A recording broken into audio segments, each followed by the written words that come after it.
नमस्कार, स्वागत है आपका प्रेप शॉट में। पिछले लेक्चर में हमने सईद डायनेस्टी के बारे में डिस्कस किया था। मैंने आपको बताया था कि सईद डायनेस्टी के जो लास्ट किंग थे आपके अलाउद्दीन आलम शाह, वो बदायूं शहर निर्वासित कर जाते हैं और वहाँ पे उनका इतना मन लगता है कि वो वापस दिल्ली आना ही नहीं चाहते। यानी बदायूं शहर इतना अच्छा लगता है आपके अलाउद्दीन आलम शाह को। तो होता क्या है कि जो दिल्ली के जो ऑफिशियल हैं वो बहलोल लोदी को इनवाइट करते हैं कि सर आप आइए और आके सुल्तान बन जाइए दिल्ली सल्तनत के। तो होता क्या है कि 19 अप्रैल 1451 को जो आपके बहलोल लोदी हैं, जो गवर्नर हैं आपके सरहिंद के, वो आते हैं और दिल्ली के सुल्तान बनते हैं। जैसे ही वो दिल्ली के सुल्तान बनते हैं तो एक नई डायनेस्टी देखने को मिलती है हमें। तो न्यू डायनेस्टी आपकी कौन सी है? लोदी डायनेस्टी। इसके फाउंडर भी आपके बहलोल लोदी ही हैं। अब ये डायनेस्टी जो है आपकी स्टार्ट होती है 1451 से लेकर 1526 तक। तो टाइम पीरियड इसका क्या है? 1451 टू 1526। तो ये जो 1526 का जो वर्ष है, ये हिस्ट्री में जो है ना एक चेंज पॉइंट है एक टाइप से, ऐसे माने, क्योंकि यहाँ से आपका आरंभ होता है मुगल डायनेस्टी यानी मुगल एम्पायर। तो इसी तरह देखा जाए तो दिल्ली सल्तनत के हिस्ट्री में ये लास्ट डायनेस्टी होती है आपकी कौन सी? लोदी डायनेस्टी। तो जो लोदी डायनेस्टी है, last dynasty of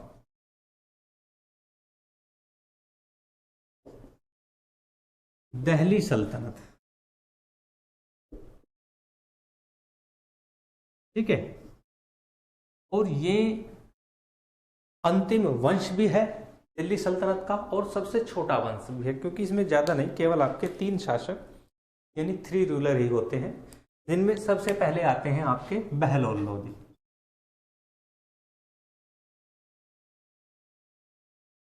Bahlol Lodi. और इसके बाद आते हैं आपके सिकंदर लोदी। ठीक है। और थर्ड जो है आपके वो है इब्राहिम लोदी।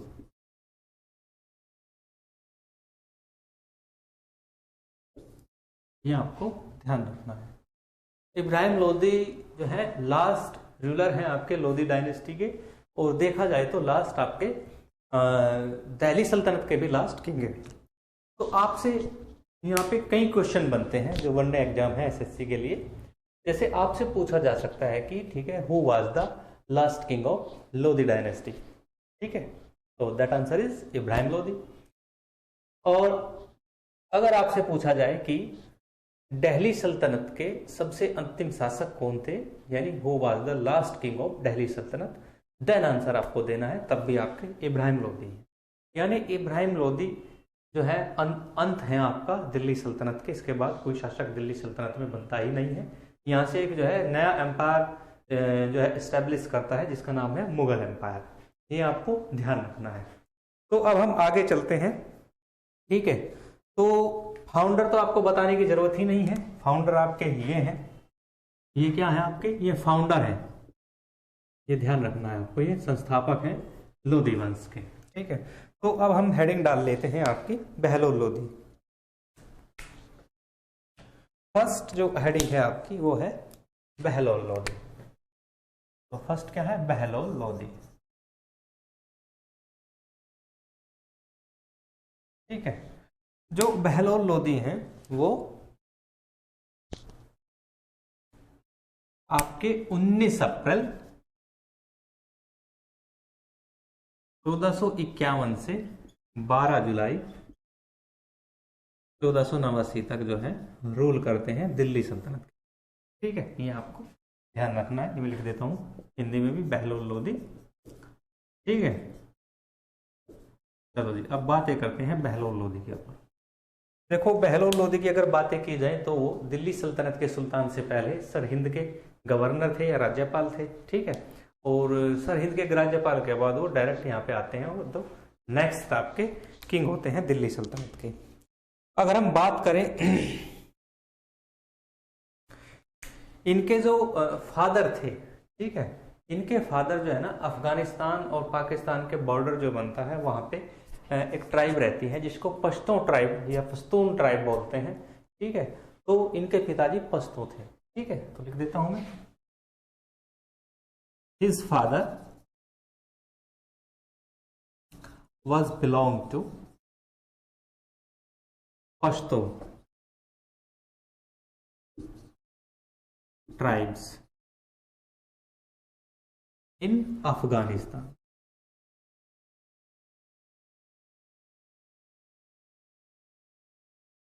तो ये जो थे बहलोल लोदी जो थे वो अफगानिस्तान से संबंध रखते थे।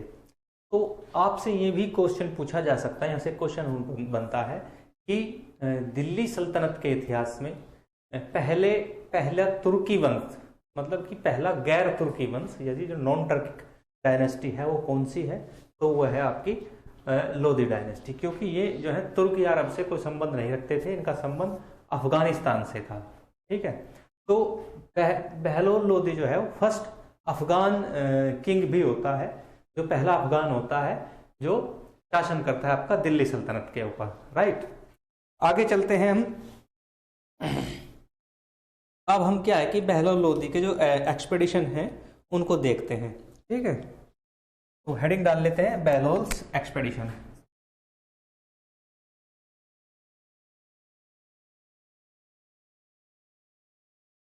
या इन्होंने कहाँ कहाँ इन्वेजन किया। देखो इन्वेजन तो इसको कहेंगे नहीं क्योंकि ये शासक थे, इन्वेजन क्या करेंगे, एक्सपेडिशन ही कहेंगे, या मिलिट्री कैंपेन यानी सैन्य अभियान क्या क्या थे उनके, वो हम देखने का प्रयास करते हैं। तो अगर हम बात करें आपका 79 में इन्होंने अपना जो है पहला अभियान किया। ठीक है, तो बहलोल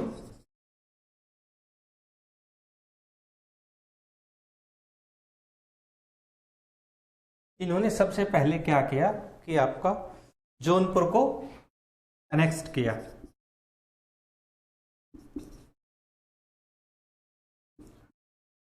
ठीक है, तो पहला जो अभियान था इनका 79 में 1479 में 1479 में जो पहला अभियान था वो किया था इन्होंने जौनपुर में। ठीक है, जौनपुर के बाद अगर बात करें फिर दूसरा क्या था इन्होंने 1489 में। ठीक है, सॉरी 1486 में। ठीक है, 1486 में इन्होंने क्या किया था कि रायकर्ण जो थे एक शासक थे आपके, ठीक है, कहाँ के, ग्वालियर के, उनको डिफीट किया था। ठीक है, तो ही वाज या ही डिफीटेड टू द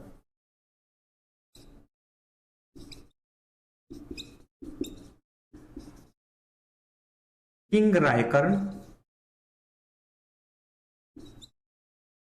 और ये जो थे आपके ग्वालियर के किंग थे। ठीक है, ज्यादा मिलिट्री कैंपेन इन्होंने किए नहीं। ठीक है, तो बहलोल ने जो दूसरा जो किया था वो किया था आपके जो शासक हैं रायकर्ण उनको डिफीट किया और ग्वालियर को अनेक्स किया। फिर क्या था कि ये जो है आपके बहलोल लोदी हैं वो बीमार पड़ जाते हैं। ठीक है ना, फालिलिन वेरिकोजियस डिसीजेस, और जब वो बीमार पड़ जाते हैं तो बीमार पड़ने की वजह से इनकी मृत्यु हो जाती है। तो इनकी जो है 12 जुलाई 1489 को डेथ हो जाती है। क्या हो जाती है, इनकी डेथ हो जाती है, मृत्यु हो जाती है। तो बहलोल लोदी के बाद जो है नेक्स्ट जो किंग आएंगे आपके, वो आएंगे आपके ये सिकंदर लोदी। ठीक है, तो नेक्स्ट हम सिकंदर लोदी के बारे में पढ़ते हैं। तो आपके जो सिकंदर लोदी हैं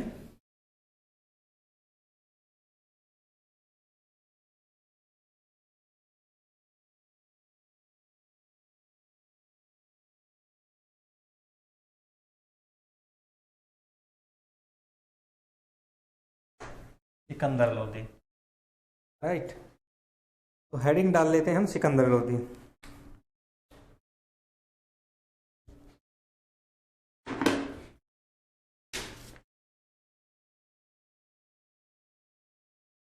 सेकंड रूलर आपके लोदी डायनेस्टी के हैं सिकंदर लोदी। पूरा नाम था इनका सिकंदर खान लोदी। ठीक है, सिकंदर खान लोधी। अगर इनके टाइम पीरियड की अगर हम बात करें तो टाइम है इनका 17 जुलाई 1489 से 21 नवंबर 1517।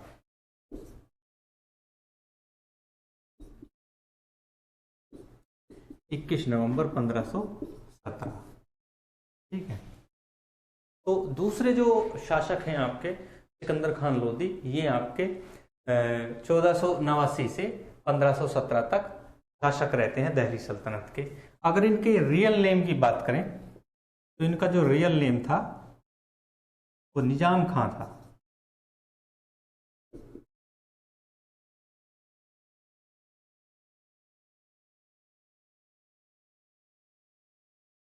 ठीक है। और ये सन ऑफ बहलोल लोधी, यानी बहलोल के ज्येष्ठ पुत्र थे ये आपको ध्यान रखना है। ठीक है, पूछा जा सकता है एग्जाम में कि बहलोल लोधी के पुत्र का नाम बताइए, तो सिकंदर लोधी बहलोल लोधी के पुत्र माने जाते हैं। अब बात करें हम सिकंदर लोधी की, तो जो सिकंदर लोधी हैं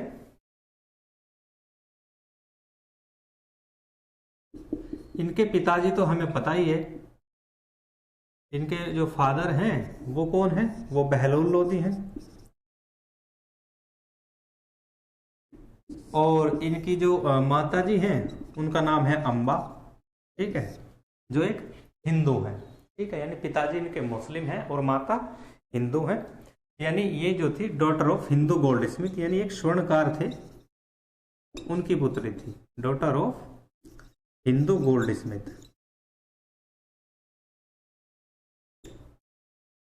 ठीक है, तो ये आपके जो थे सिकंदर लोधी थे।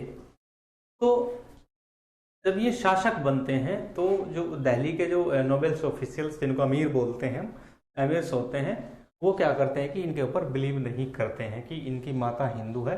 तो हो सकता है कि हिंदुओं को लेकर इनमें इनके प्रति जो है ना उदारता हो, ये न्यूट्रल हो जाए हिंदुओं को लेकर।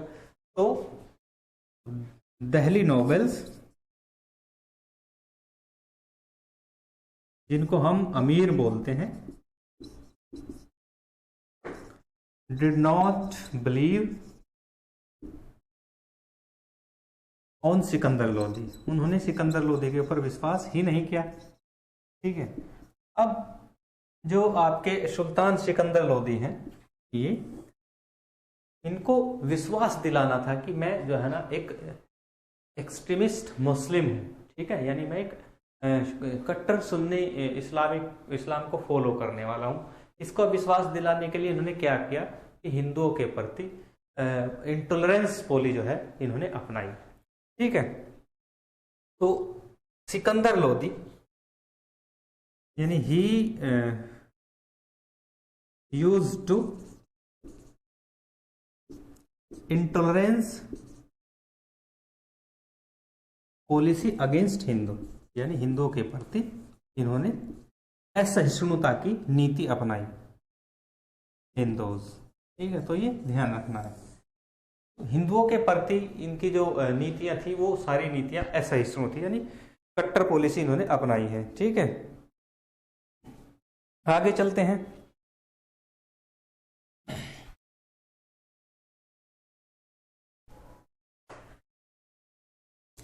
आगे अगर हम बात करें, सिकंदर लोधी जो थे इन्होंने अपने जो एक्सपेडिशन किए, यानी जो मिलिट्री कैंपेन किए, जो सबसे पहला जो मिलिट्री कैंपेन था वो किया था इन्होंने 1494 यानी 1494 में। 1494 में। ठीक है, तो 1494 में इन्होंने हुसैन शाह को डिफीट किया। He defeated to Hussain Shah. ठीक है, तो पहला जो इन्होंने एक्सपेडिशन किया वो हुसैन शाह के ऊपर किया और इन्होंने हुसैन शाह को डिफीट किया। अब हुसैन शाह कौन था, ये वाराणसी का किंग था, यानी वाराणसी जो बनारस है, ठीक है, यहाँ का राजा था हुसैन शाह, तो इसको डिफीट किया इन्होंने। पहला एक्सपेडिशन था सिकंदर लोधी का। ठीक है, उसके आगे बात करें 1504 में इन्होंने फेमस सिटी थी है आज भी एक आगरा, उसको एस्टेब्लिश किया। तो 1504 में क्या किया इन्होंने, आगरा सिटी को एस्टेब्लिश किया। तो यहां पे लिख देंगे सिकंदर लोदी एस्टेब्लिश ए सिटी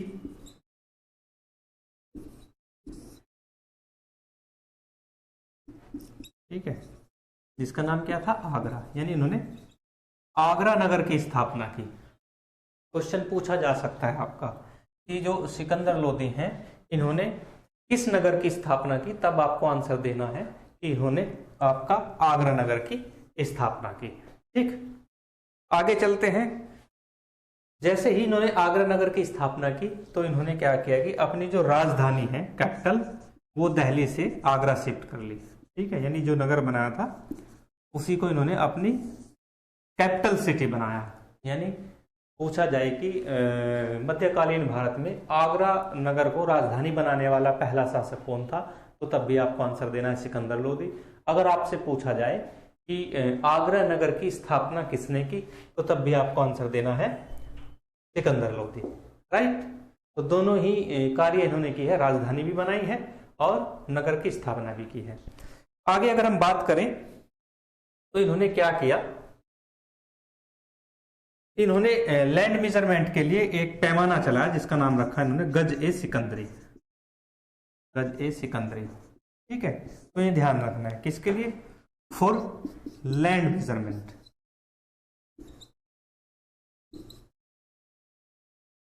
ठीक है, ये भी पूछा जा सकता है आपसे। अगर आपसे पूछा जाए गज ए सिकंदरी किसने चलाया, तो सुल्तान सिकंदर खान लोदी।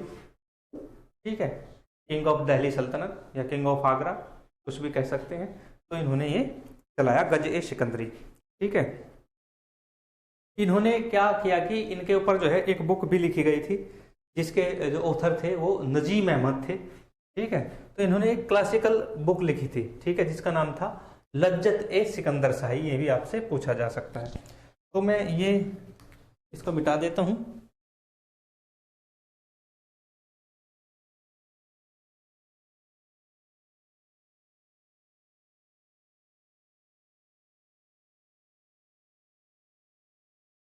ठीक है, तो इन्होंने इनके सम्मान में एक पुस्तक लिखी गई थी, लज्जत ए सिकंदर शाही। ठीक है, तो ये जो बुक है ये आपकी क्लासिकल म्यूजिक बुक है, ये भी ध्यान रखना है। क्या है, क्लासिकल म्यूजिक बुक।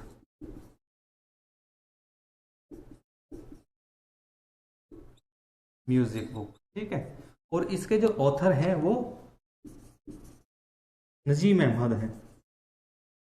ऑथर कौन है, नजीम अहमद, ये ध्यान रखना है। तो क्वेश्चन कैसे बन सकता है कि फेमस बुक या फेमस क्लासिकल बुक लज्जत ए सिकंदर शाही सिकंदर के कार्यकाल में लिखी गई, उसके लेखक थे, तब आपको बताना है नजीम अहमद। या ऐसे भी पूछा जा सकता है लज्जत ए सिकंदर शाही के ऑथर कौन थे, तब भी आपको आंसर देना है नजीम अहमद। या ऐसे भी पूछा जा सकता है कि नजीम अहमद द्वारा कंपोज की गई बुक लज्जत ए सिकंदर शाही किसके पीरियड में या किसके सम्मान के लिए लिखी गई, तब भी आपको आंसर देना है सिकंदर खान लोदी। ठीक है, तो ये बनता है। फिर इसके बाद आता है आपका तिब्ब ए सिकंदरी।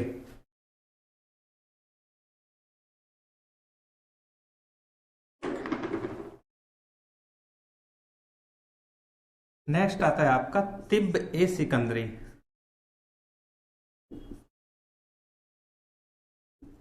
ठीक है, जो तिब्ब ए सिकंदरी है ये भी आपकी जो है बुक है, लेकिन ये क्लासिकल म्यूजिक बुक नहीं है, ये जो है मेडिकल टेक्स्ट है जो आयुर्वेद से मिला जुला है थोड़ा सा। इसमें क्या है कि आयुर्वेद की मेडिकल प्रैक्टिस के बारे में लिखा गया है।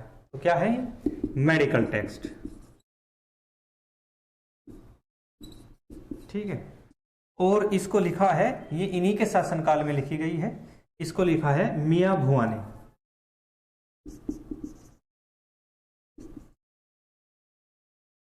मियां भुआ लिख देता हूं मैं। ठीक है, तो ये भी पूछा जा सकता है। आपसे पूछा जा सकता है तिब्ब ए सिकंदरी जो सिकंदर खान लोदी के कार्यकाल में लिखी गई, वो बुक के ऑथर कौन थे, तब आपको आंसर देना है मियां भुआ, ये ध्यान रखना है। तब क्या आंसर देना है आपको? मियां भुआ। अगर आपसे पूछा जाए कि तिब्बत सिकंदरी जो मियां भुआ द्वारा लिखित है वो किस सब्जेक्ट पर है या किस विषय की पुस्तक है, तो तब आपको आंसर देना वो मेडिकल टेक्स्ट है, यानी वो चिकित्सा शास्त्र की पुस्तक है, ऐसा माना जाता है। नेक्स्ट चलते हैं। इसके बाद क्या होता है कि डेथ पे आ जाते हैं, डेथ, ठीक है, मृत्यु। अब क्या है कि सिकंदर लोदी की मृत्यु हो जाती है। कब होती है? 21 नवंबर 1577 को, सॉरी 1511 को, ठीक है। तो इनकी डेथ हो जाती है 21 नवंबर 1511 को, ठीक है। इनके बाद नेक्स्ट जो किंग होंगे वो होंगे सुल्तान इब्राहिम खान लोदी, ठीक है। तो अब हम बात करते हैं सुल्तान इब्राहिम खान लोदी के ऊपर। चलो जी चलते हैं।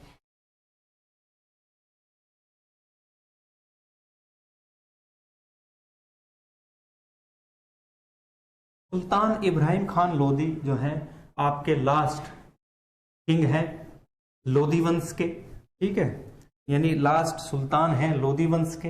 अगर बात की जाए तो लास्ट सुल्तान हैं आपके दिल्ली सल्तनत के, राइट। तो दोनों ही बातें हैं, दिल्ली सल्तनत के भी लास्ट किंग हैं और लोदी डायनेस्टी के भी लास्ट किंग हैं आपके कौन? इब्राहिम खान लोदी। तो डाल लेते हैं, थर्ड किंग आ जाते हैं आपके इब्राहिम खान लोदी।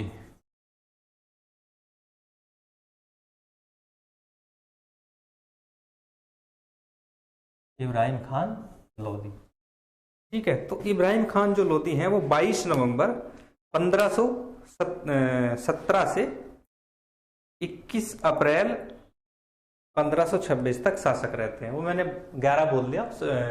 जो डेथ होती है आपकी सिकंदर लोदी की वो जो है 21 नवंबर 1517 को होती है।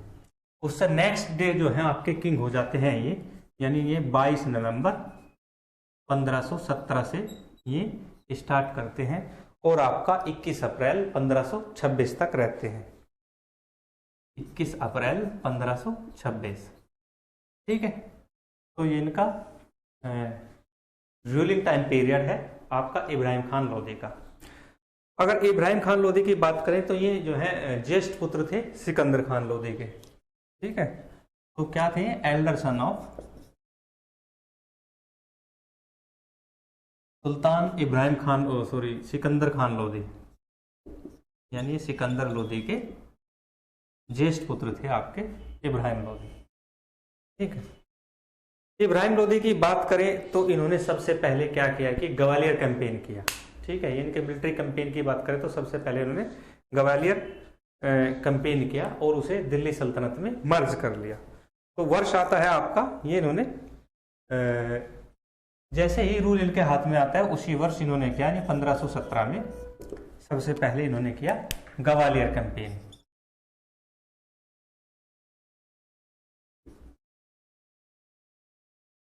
और ग्वालियर कैंपेन इन्होंने क्या किया कि दिल्ली सल्तनत में ग्वालियर को मिला लिया, ठीक है। ये आपको ध्यान रखना है। तो इन्होंने 1517 में अपना पहला अभियान किया जिसमें दिल्ली सल्तनत में आपका ग्वालियर को मर्ज कर लिया गया। उसके बाद 1517 में ही इन्होंने मेवाड़ कैंपेन किया। ये बहुत इंपॉर्टेंट है। 1517 में ही कौन सा किया? मेवाड़ कैंपेन,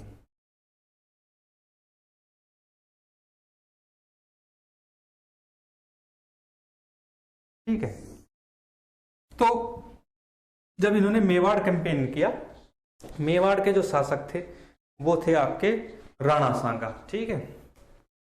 तो ये जो इनका जो युद्ध हुआ वो हुआ था खतौली में, ठीक है, खतौली। तो इसीलिए इसको क्या कहा जाता है? बैटल ऑफ खतौली, यानी खतौली का युद्ध भी कहा जाता है, बैटल ऑफ खतौली। अब ये जो युद्ध था आपका, ये युद्ध मेवाड़ नरेश जो है आपके मेवाड़ जो किंग है राणा सांगा, और दूसरी तरफ थे आपके इब्राहिम लोदी,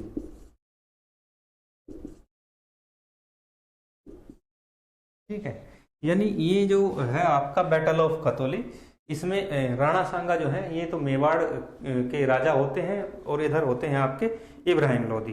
ठीक है, अब इसमें होता क्या है इस युद्ध में, जो आपके राणा सांगा है, ठीक है, ये जो राणा सांगा है आपके, ये डिफीट कर देते हैं इब्राहिम लोदी को। ठीक है, तो यहाँ पे मैं लिख देता हूं, यहाँ पे लिख देता हूं उसका रिजल्ट क्या रहता है, राणा सांगा डिफीटेड टू इब्राहिम लोदी। तो इसमें इब्राहिम लोदी हार जाते हैं, ये ध्यान रखना है।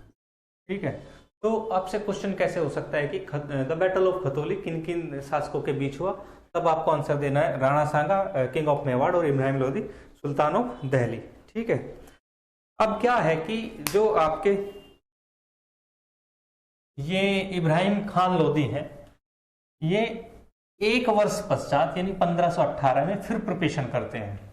ठीक है, और प्रिपरेशन करके फिर जो है ये राणा सांगा पर ढोलपुर के पास जो है इनका युद्ध होता है और उसमें ये अगेन जो है डिफीट होते हैं। ठीक है, तो ये भी आपको ध्यान रखना है। तो मैं लिख देता हूं,